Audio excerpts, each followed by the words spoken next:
नमस्कार दोस्तों, आप सभी का स्वागत आपके अपने YouTube channel Kuchaman online classes पर। साथियों, रीट एग्जाम जो 2022 में हुआ, उसके अंदर हिंदी शिक्षण विधियों के लेवल 1 या लेवल 2 के अंदर शिक्षण विधियों के जो क्वेश्चन पूछे गए, वो क्वेश्चन आपके सामने रखने का मेरा यहां से प्रयास है। वो रहेगा दोस्तों कि कैसे क्वेश्चन उस समय एग्जाम के अंदर पूछे गए थे और वहां से आपके एग्जाम में कैसे क्वेश्चन है वो मिलेंगे।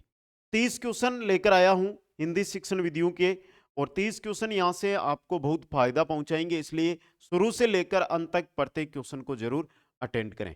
सबसे पहले एक बार वीडियो को लाइक, शेयर और चैनल को सब्सक्राइब जरूर कर दें। पहला क्वेश्चन आपकी स्क्रीन पे मैं लेकर आ रहा हूं। तो क्वेश्चन नंबर 1 है कि मातृत्व भाषाओं के शिक्षण की प्राचीन विधियों में से भिन्न विधि है। मातृत्व शिक्षण की जो प्राचीन विधियां हैं, उनमें भिन्न विधि कौन सी है? भाषा संसर्ग है, अप्रत्यक्ष है, खेल है या पाठ्य पुस्तक प्रणाली है? और साथियों, पहले बताता हूं, शिक्षण विधियां वह विधियां हैं जहां से आप पूरे में से पूरे अंक लेकर आ सकते हैं अगर आपने बेहतर ढंग से इनको पढ़ लिया है। और सबसे ज्यादा जब भी देखो, ऐसे क्वेश्चन में तो आपको थ्योरी काम में आएगी, लेकिन 7 से 8 क्वेश्चन आपके 10 में से ऐसे होते हैं जिनके अंदर आपका दिमाग ही काम करेगा। आपको एक शिक्षक बनकर सोचना पड़ेगा, तो आप आराम से उत्तर है उसका निकाल सकते हो। यहां पर मातृत्व भाषाओं के शिक्षण की प्राचीन विधियां हैं, उनमें भिन्न विधि है, वो आपकी खेल विधि है। अब क्वेश्चन यहां से मैं अगला आपके लिए, क्योंकि आप मेरे को पता है ऐसे तो कमेंट करने वाले नहीं हो, उत्तर देने वाले नहीं हो, इसलिए खेल विधि के प्रवर्तक कौन है, यह आपके लिए क्वेश्चन लेकर आया हूं। जल्दी से इसका कमेंट, देखो वीडियो देख रहे हो तो कमेंट करना जरूरी है, इसलिए इसका कमेंट कर दीजिए कि इसके प्रवर्तक कौन है दोस्तों। नेक्स्ट क्वेश्चन है, शिक्षण उपागम की कित व एलन, प्रोफेसर एलन का महत्वपूर्ण योगदान है शिक्षण उपागम के अंदर? सूक्ष्म शिक्षण में, व्याख्यान शिक्षण में, पाठ योजना में या बेसिक शिक्षण के अंदर? जल्दी से बताओ भाई। समय इसीलिए दे रहा हूं कि आप अपना उत्तर है वो कमेंट करते रहे।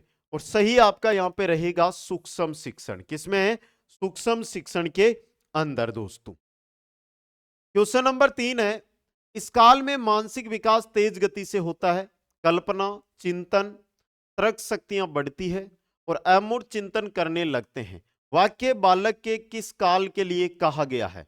वेश काल, वयस्क काल, प्रौढ़ काल, किशोर काल या शैशव काल?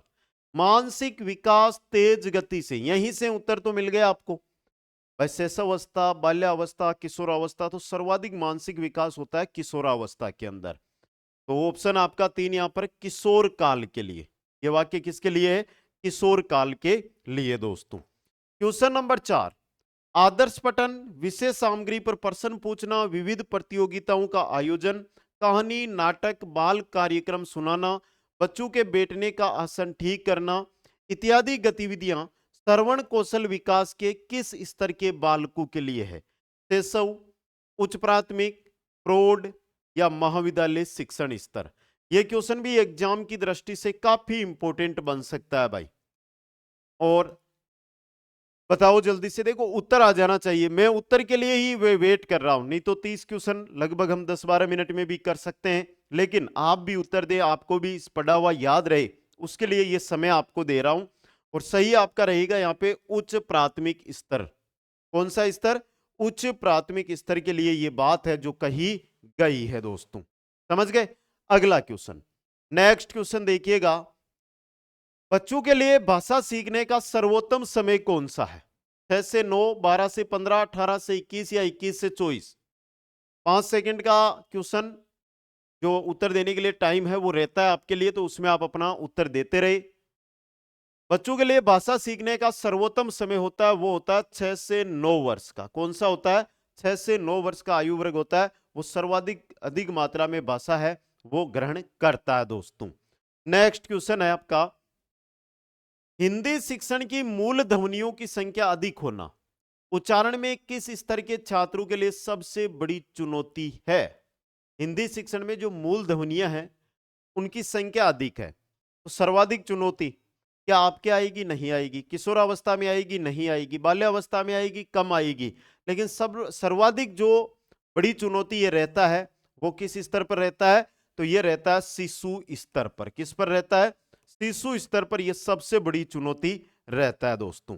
नेक्स्ट क्वेश्चन है, पाठ्य पुस्तकों के आंतरिक तत्वों में से भिन्न तत्व कौन सा है? भाषा, शैली, विषय सामग्री और उच्चारण शैली। पाठ्य पुस्तकों के जो आंतरिक तत्व है उनमें से भिन्न तत्व आपको पूछा है। भाषा, शैली और विषय सामग्री तो आंतरिक तत्व है, लेकिन उच्चारण शैली ये आंतरिक तत्व नहीं है। तो नंबर 4 ऑप्शन है जो यहां पे सही रहेगा। क्वेश्चन नंबर 8 है, तुलसीकृत ग्रंथों के नाम लिखिए, प्रश्न का प्रकार कैसा है? सिंपल क्वेश्चन है। सिंपल क्वेश्चन है कि तुलसीकृत ग्रंथ है उनके आपको नाम पूछे हैं, ये प्रश्न किस प्रकार का है? किस प्रकार का है? बहुविकल्पिक तो नहीं है, लघुत्तर है, लघुत्तरात्मक प्रश्न है ये, है ना भाई? 5-6 लाइन तक जिसका उत्तर मिले तो वो लघुत्तरात्मक में आता है। अति लघुत्तरात्मक का मतलब होता है 1 से 1.5-2 लाइन में उत्तर देना। लघुत्तरात्मक 5 से 6 लाइन, और निबंधात्मक जितना मन करे अपनी भाषा लिखते रहना। ओके, अगला क्वेश्चन देखो फिर। नेक्स्ट क्वेश्चन है आपका, निम्नलिखित शब्दों में प्रश्न पत्र की असंगत विशेषता वाला गुण है। असंगत विशेषता, विश्वसनीयता, वेदता, अतिव्यापकता और व्यवहारिकता। प्रश्न पत्र की असंगत विशेषता, विश्वसनीयता होनी चाहिए, वेदता होनी चाहिए, व्यवहारिकता होनी चाहिए, लेकिन अति व्यापकता नहीं होनी चाहिए। बड़ा, काफी बड़ा नहीं होना चाहिए भाई। आपको 100 मिनट के अंदर 100 क्वेश्चन दे, बहुत बड़ी बात है। 100 मिनट में आपको 200 प्रश्न हल करने, तो कितनी अच्छी गलत बात होगी ना। अति व्यापकता नहीं होनी चाहिए। अगला क्वेश्चन है आपका, इंपॉर्टेंट क्वेश्चन है ये, सतत एवं व्यापक मूल्यांकन प्रणाली उपयुक्त है, परंतु यह लाभकर तभी हो सकती है जब। तो ये लाभकर कब सिद्ध हो सकती है? चलो एक बार बड़ा क्वेश्चन है तो इसका उत्तर है, उसके लिए मैं 15-20 सेकंड का समय आपके पास दे रहा हूं, आप उत्तर कमेंट कर दो, तब तक मैं पी लेता हूं पानी। और लाइक वाला बटन देखो दबा ही नहीं रहे हो भाई। अगर क्लास में मजा आ रहा है, क्वेश्चन आपको पता है कि वो क्वेश्चन जिनकी आपको आवश्यकता होती है मार्केट से गाइड लेकर आते हो, लेकिन वो यहां पर मैं करवा रहा हूं, तो उसके लिए लाइक शेयर तो बनता ही है ना।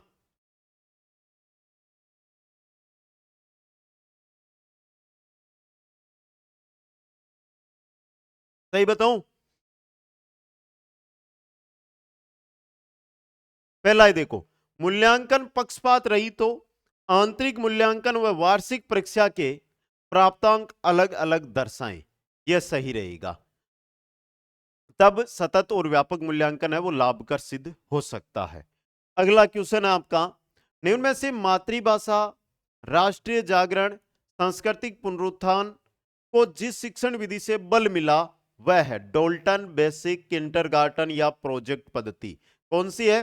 तो वो है बेसिक शिक्षा। कौन सी है? बेसिक शिक्षा दोस्तों। क्वेश्चन नंबर 12, प्राथमिक स्तर के पश्चात पद्य और कविताओं का चयन करते समय ध्यान रखना चाहिए किसका?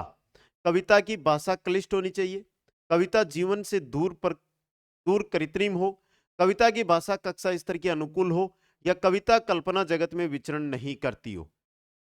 सीधा सा उत्तर है यहाँ पे भाई। चारों ऑप्शन जब हम पढ़ते हैं तो हमें उसका उत्तर है ना वहीं पर मिल जाता है, और इसका उत्तर भी आपको मिल चुका है। कहां मिला है? ये देखो, कविता की भाषा है वो कक्षा स्तर के अनुकूल हो दोस्तों। नंबर 3 ऑप्शन सही रहेगा। अगला क्वेश्चन, क्वेश्चन नंबर 13, विद्यार्थी सही ढंग से लिखे और उसके लेखन कौशल में निरंतर विकास हेतु आवश्यक है। क्या आवश्यक है? ऑप्शन है आपके पास, करो कमेंट। सही कमेंट करना है, ये नहीं कि देखते जाओ उत्तर सही नहीं दो, सही उत्तर आना चाहिए। पहला है, पहला देखो, अध्यापक विद्यार्थी लिपि, शब्द और वाक्य रचना की अशुद्धियों को दूर करते रहे। पहला ही सही है, ऑप्शन ए की आपका सही रहेगा। क्वेश्चन नंबर 14 है, विद्यार्थी में पठन कौशल विकसित करने हेतु उचित उपाय क्या है? पुस्तकालय से संदर्भित पुस्तकें लेने, पढ़ने, अधिगम आवश्यक सामग्री खोज का अवसर दिया जाए, अध्यापक द्वारा अभिप्रेरणा का ध्यान नहीं दिया जाए, विद्यार्थी अशुद्धि शब्द उच्चारण की उपेक्षा की जाए, अध्यापक द्वारा प्रेम पूर्वक व्यवहार न किया जाए। प्यारा क्वेश्चन है। और पहला उत्तर देखो, पुस्तकालय से संदर्भित पुस्तक लेने, पढ़ने व अधिगम आवश्यक सामग्री खोज का अवसर उनको दिया जाए दोस्तों। नेक्स्ट क्वेश्चन आपका, निम्नलिखित में से मातृभाषा हिंदी शिक्षण की मुख्य समस्या क्या है? देवनागरी लिपि की अवैज्ञानिकता, वर्णों की अधिकता, बारहकड़ी का अभाव, हिंदी संस्कृत भाषा की वंशजा नहीं है। तो मातृभाषा हिंदी शिक्षण की जो मुख्य समस्या है वो है वर्णों की अधिकता। क्या है? वर्णों की अधिकता दोस्तों। क्वेश्चन नंबर 16, निम्न में से भाषा शिक्षण पद्धति में सर्वोपरि स्थान किसका है? देनदिनी का, पाठ्य पुस्तक का, ग्रीन बोर्ड का या जार्डन का? बात भाषा शिक्षण पद्धति में सर्वोपरि स्थान होता है पाठ्य पुस्तक का। किसका होता है? पाठ्य पुस्तक का दोस्तों। क्वेश्चन नंबर 17 है, निम्नलिखित में से एक विशेष प्रकार का भाषा शिक्षण साधन है जिसका वर्तमान में विद्यालय शिक्षण में सर्वाधिक प्रयोग करने हेतु बल दिया जा रहा है। वो क्या? रेडियो है, टेलीविजन है, ओवरहेड प्रोजेक्टर है या टेप रिकॉर्डर है? वर्तमान समय में विद्यालय शिक्षण में सर्वाधिक प्रयोग किसका कर रहे हैं? ओवरहेड प्रोजेक्टर का।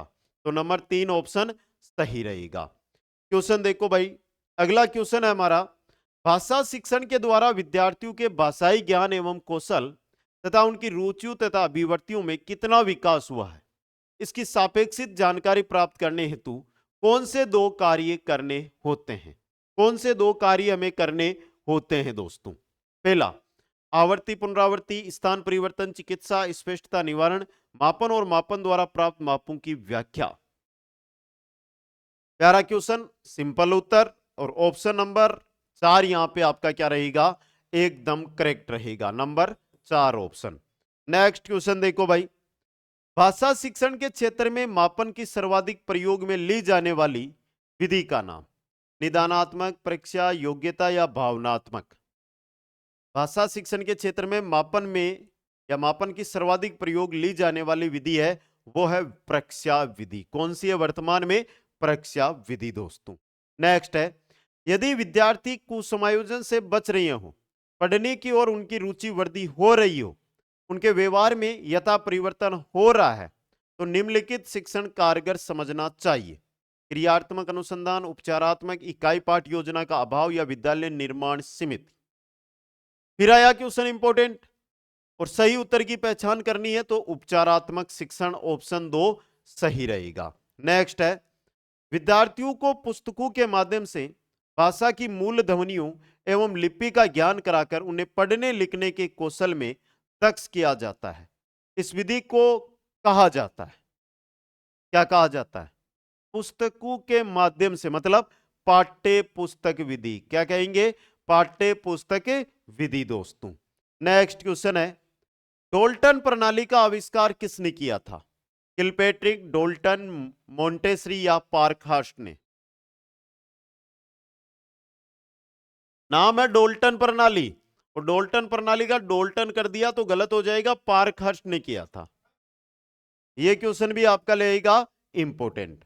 नेक्स्ट क्वेश्चन है, ब्लूम उपागम के अनुसार शिक्षा की त्रिपदी प्रक्रिया में सम्मिलित पद है सामान्यीकरण, व्यवहारिक प्रयोग, प्रस्तुतिकरण या व्यवहार में परिवर्तन? ब्लूम उपागम के अनुसार शिक्षा की त्रिपदी में होगा व्यवहार परिवर्तन। नेक्स्ट क्वेश्चन देखो भाई, सुंदर अभिलेख की आवश्यक शर्त क्या है? सुंदर अभिलेख की आवश्यक शर्त क्या होती है? अनुलेख लिखते वक्त शिक्षक विद्यार्थी की सहायता न करें, अनुलेख सस्वर बोलकर लिखवाया जाए, अनुलेख में अक्षरों की बनावट वैसी ही होनी चाहिए जैसी कि आदर्श लेख में हो। नंबर 3 ऑप्शन है जो यहां पे सही रहेगा। अगला क्वेश्चन, भाषा शिक्षण का दर्शे सर्वे साधन? चित्र विस्तार की यंत्र नहीं है, चार्ट भी नहीं है, ग्रामोफोन भी नहीं है, लेकिन नाटकीकरण है ना, नाटक। नाटक क्या होता है? दर्शे और सर्वे साधन होता है दोस्तों। नेक्स्ट क्वेश्चन है, इनमें से पाठ्य पुस्तक के आंतरिक रूप में सम्मिलित तत्व नहीं है। पाठ्य पुस्तक के आंतरिक तत्व में भाषा, विषय सामग्री, जिल्द या शैली? तो सीधा सा उत्तर है जिल्द है जो शामिल नहीं है। क्वेश्चन नंबर 27, निम्नलिखित में से भाषा पुस्तकालय का लाभ कौन सा है? कक्षा शिक्षण में पूर्ति है, स्वाध्याय के लिए अवसर भी है, विकल्प 1 एवं 2 दोनों सही है। तो दोनों ही सही है भाई, ये ऑप्शन 3 विकल्प 1 व 2 दोनों यहां पे आपके क्या रहेंगे? सही रहने वाले हैं दोस्तों। तो मजा आ रहा है ना क्वेश्चनों के अंदर? एकदम पेपर में आए हुए क्वेश्चन जब पढ़ते तब पता चलता है तैयारी कैसी है। इनमें से मौखिक परीक्षाओं का गुण है, पहला, एक शिक्षक एक समय में एक ही छात्र की परीक्षा ले सकता है, अतः समय अधिक लगता है। मौखिक परीक्षाओं को वस्तुनिष्ठ नहीं बनाया जा सकता। इन परीक्षाओं से विद्यार्थियों के 3 भाषाई कौशल, सुनने का, पढ़ने का और बोलने का एक साथ मापन किया जा सकता है। तो ये रहेगा मौखिक परीक्षाओं का गुण, नंबर 3 ऑप्शन आपका सही रहेगा। क्वेश्चन नंबर 29 है, निम्नलिखित में से उपलब्धि परीक्षण के निर्माण हेतु सम्मिलित पदों में कौन सा पद नहीं है? परीक्षण की योजना बनाना, परीक्षण के प्रारंभिक रूप की रचना करना, परीक्षण का पुनर्निरीक्षण करना, परीक्षण का अनुप्रयोग करना। तो उपलब्धि परीक्षण के निर्माण हेतु सम्मिलित पदों में कौन सा पद नहीं है? यह नहीं है, अनुप्रयोग वाला नहीं है। तो ऑप्शन 4 आपका सही रहेगा। नेक्स्ट क्वेश्चन है, सतत एवं व्यापक प्रणाली का दोष, अल्प समयांतर में होने वाली परीक्षा से विद्यार्थी पूरे वर्ष अध्ययनशील रहते हैं। शिक्षक विद्यार्थी को आवश्यक निर्देशन व परामर्श निरंतर देते रहते हैं। विद्यार्थी को अपनी कमियों का ज्ञान निरंतर होता रहता है। विद्यार्थी पर वर्ष भर परीक्षा का भय बना रहता है, जिससे उसका स्वाभाविक विकास प्रभावित होता है। तो सतत और व्यापक प्रणाली का दोष है चौथा, ऑप्शन नंबर 4 यहां पे सही रहेगा। तो सबसे पहले भाई कमेंट करके बता दो, 30 क्वेश्चन थे और 30 में से अभी आपको कितने क्वेश्चन आ रहे थे? अगर नहीं आ रहे तो सबसे इंपॉर्टेंट प्रतिदिन मॉडल पेपर लेकर आ रहा हूं, जिसके अंदर शिक्षण विधियां प्लस व्याकरण दोनों के क्वेश्चन रहते हैं। 3 मॉडल पेपर हिंदी के हो चुके हैं। प्रतिदिन आने वाले इन मॉडल पेपरों को जरूर अटेंड करें दोस्तों। दूसरी बात दोस्तों, क्रैश कोर्स जिन भी साथियों को ज्वाइन करना है, क्रैश कोर्स ज्वाइन करना है, वो मात्र 99 रुपए पे कुचामन ऑनलाइन क्लासेज ऐप पर अवेलेबल है। तो आप क्रैश कोर्स है वो ज्वाइन कर सकते हैं। कैसा लगा आज के ये क्वेश्चन, एक बार कमेंट करके जरूर बताइएगा। वीडियो को लाइक, शेयर और चैनल को सब्सक्राइब करना ना भूलें। जय हिंद, जय भारत, जय जय राजस्थान।